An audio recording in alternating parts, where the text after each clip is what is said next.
Hey everyone, this is Karthikeyan and we have Neelakandan with me. Hi So guys, I'm this Nilangan is from Agartala. yeah. This is a new initiative from us. The name of this initiative is Collective Consciousness. And if you guys know about collective consciousness, it's fine. If not, I'll give you a quick glimpse about it. Elon Musk used to say like a single cell organism is very much differentiated from a human being, right? Because a human being is a collection of billions of cells, and this collection of billions of cells makes an organism more intelligent, more capable of doing something. And same applies to a group of people too. When a single person is going to do something, that work will be far less compared with a group of people who are going to do the same work. For example, let's take the case of rocket. A rocket cannot be done by a single person. We need a group of people who have expertise in different fields, and that's what collective consciousness theoretically mean. Like a group of conscious people come together, they share their knowledge so that they can build something which is beyond the capability of a single human. Without yapping much, let's get into today's work. Yeah, we actually thought of naming this as symposium. This word describes about this word comes from the times of Plato, which means great intelligent people grouping together to talk about a topic after a lunch or a drink. But colleges from in our country has made that word so worse that symposium means getting slides from Gamma or ChatGPT and presenting it in front of people. That's why we named it collective consciousness. The term comes from Mr. Elon Musk. Yeah. So we are starting today's consciousness agenda with few topics. I think first Nilkandan will be just dealing the topics and we'll be starting with that. Yeah, today I have mainly three topics. The first one is about user interface. Till now, we have static user interfaces, just the numbers or the charts change. But primarily, what we see is the same. But we are moving towards a new era where the interface is just chat interface. For example, you guys should have been using ChatGPT, which has chat interface for ordering foods, ordering grocery, for doing data analysis. Everything is in chat based. But due to the chat interface, people lose the experience of shopping, experience of doing things. But that's when I saw something called as generative UI. It came from the person called Byte Monk. He is a software guy. So the generative AI concept is that there is only chat interface, but each time you ask something, the generative AI generates a new UI component which is rendered in real time, which means you get a new AI based on your prompts. For example, if I ask a data analysis, then it creates a pie chart or bar chart on spot. If I ask something for shopping, it creates a card. So the UI is generated on spot. That's the first topic I would like to talk. The second topic is graphene. It's not graphite, it's graphene. Graphene is just a single layer of graphite. Graphite is made up of multiple layers of carbon atoms in hexagon atom from your science class. But let me make it simple for you. There are multiple pages. Think of multiple pages. That's graphite. When you take a single page, that's graphene. This graphene was first physically made in 2004, and I have been following graphene since 2018. Till now, it was mostly a lab product or something imaginary. I used to call it the God material because let me tell you what graphene can do. Using graphene, we can make superconductors at room temperature. Using graphene, we can increase the efficiency of current batteries to unimaginable state. And then a lot more. Using graphene, you can make something called as GFET, graphene field effect transistors, which can replace the present MOSFET and make the chips so good that your cooling cost could cut down by 40 to 50%. Just think the current data centers cutting down the cooling cost by 40 to 50%. How cheap our ChatGPT and cloud subscriptions could become. That's the power of graphene. Okay. And then the last two topics I like to talk is donut solid state battery. So this is quite interesting. I've been following battery technologies since the past 5 years. because battery technology is the most important technology for human uh, graphene. Battery technology is most important technology for the humankind to move towards a green future. But the issue with current lithium-ion batteries is that there is something called as dendrites. In a battery, there's anode, cathode, and there's a liquid part called electrolyte. So in a general lithium-ion battery, dendrites grow on the lithium anode, and it crosses when it touches the opposite cathode. That becomes a volcanic eruption, kind of the fiery things that happen you see in Ola scooters. So you can stop this by replacing the liquid electrolyte by a solid electrolyte. And recently, in the CES 2026, I saw a company called Donut. They make solid state batteries, but the chemistry is unknown yet. But the promises they make is astonishing. The energy density of 400 watt per kg with a charging cycle of 100,000 cycles and charging time of 5 minutes. This is not from your sci-fi, but this is not from your sci-fi movies, but the real CES event happened a month ago.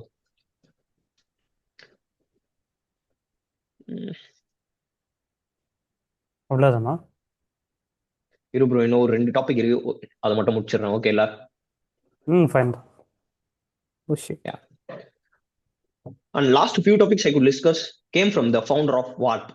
Warp is a agentic development environment, kind of your cursor, but it has been a terminal based environment even before AI came. But after AI, they have switched towards something new. And it was interesting to hear from the people who is building UI. And that's when I built a parallel from the hardware to the AI kind of thing. Let me explain what I mean by that. Think of during the times of when people used to launch rockets to moon, the Apollo. Yeah, you should have heard that the chip in the Apollo space shuttle was as powerful as just your smartphone, right? But now your smartphone is way cheap than the Apollo space shuttle, that's for sure. Similarly, something will happen in the AI also. Currently, the AI apps or AI SaaS or anything that's built with AI, the primary cost of that is models inference, training as well as inference. But think of now, for 20 years before, how much does a 1 GB pen drive cost? What about the cost of that now? So I predict that within next 4 to 5 decades, the cost of inference of models or training will decrease drastically, that it will be negligible to make products using AI.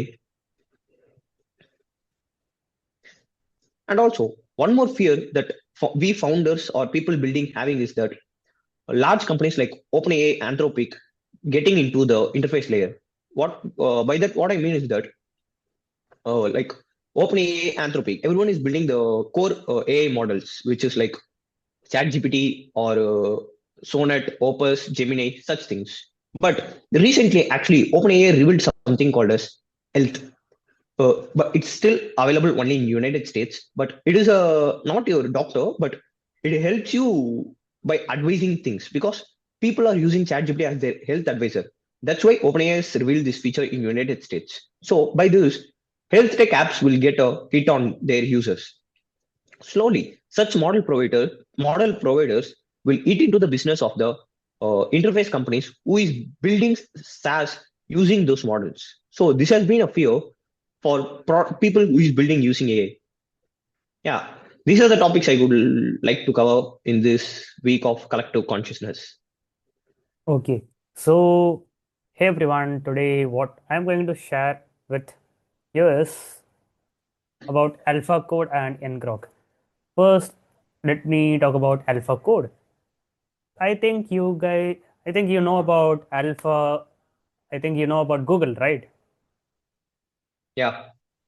So there is a sub department of Google called DeepMind.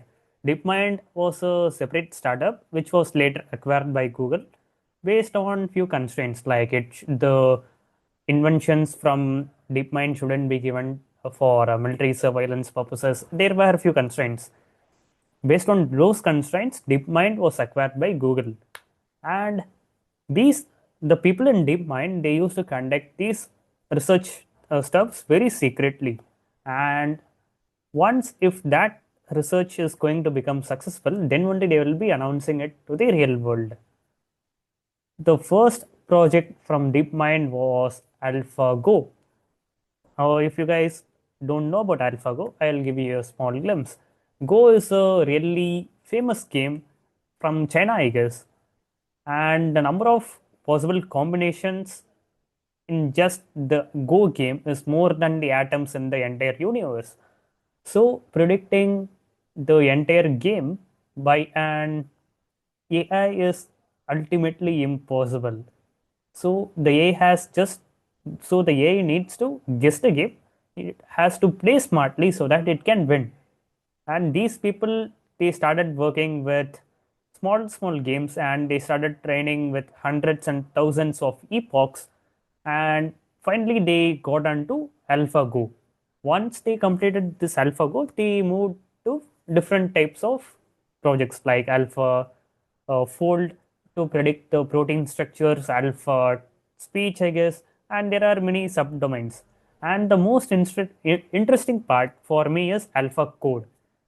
And because I am a CC student, that too from NIT Tirchi, so people surrounding me are really crazily good at competitive programming. And Alpha Code is being under research to beat top elite coders at Lead Code and Code Forces. Right now, Alpha Code is pretty good at Code Forces, but not up to the elite benchmark. But still, these DeepMind people are working very rigorously to solve these very much complicated competitive programming questions so that competitive programming won't be the same which we are having right now. Then you might be thinking what else it could evolve into. From my perspective, what I could feel is that humans will be not just humans, the developers or the students, especially in the IT field, who are rigorously preparing for competitive programming. The evolution could be from designing the solution to framing a better problem statement, like framing the question in such a way so that these competitively programmed AI models can understand easily and execute really quick and efficiently. The second thing is about ngrok. To give you a small quick glimpse, uh, you will be developing your own server or your own code in your local host, right? And what you will be doing, you will be just giving npm run dev, and it will get hosted locally in your PC. But if your friend in some other computer wants to connect to your server, what he should do, there is no possible way to do it, right? Because he can't give your local host endpoint to connect to your server. So what you'll be doing traditionally, you'll be uploading your server to cloud, and from there the person or your friend will be connecting to your endpoint, right? So to overcome this obstacle, there is this particular feature called ngrok. Yeah, you can install ngrok locally in your computer, and there is just a single line command which you just need to give in your terminal along with your npm run dev, so that you can temporarily host this particular local server in a temporary cloud endpoint, which will be generated by ngrok itself. It's a paid service, but there is some limit up to there is a limit for free tier plan, which will be really useful. And I am using this because if I want to connect to some platform like Twilio, and in that case, I cannot give my local host endpoint to send the WhatsApp messages which Twilio is getting, right? So in that case, I will be using ngrok so that I can expose my local endpoint temporarily to HTTP protocol, and I can give that particular endpoint to Twilio so that I can get the messages. I felt this ngrok was pretty useful. That's why I'm sharing with you in this particular collective consciousness initiative. Hello. Yeah, Yeah, I think that's from my side. What do you think?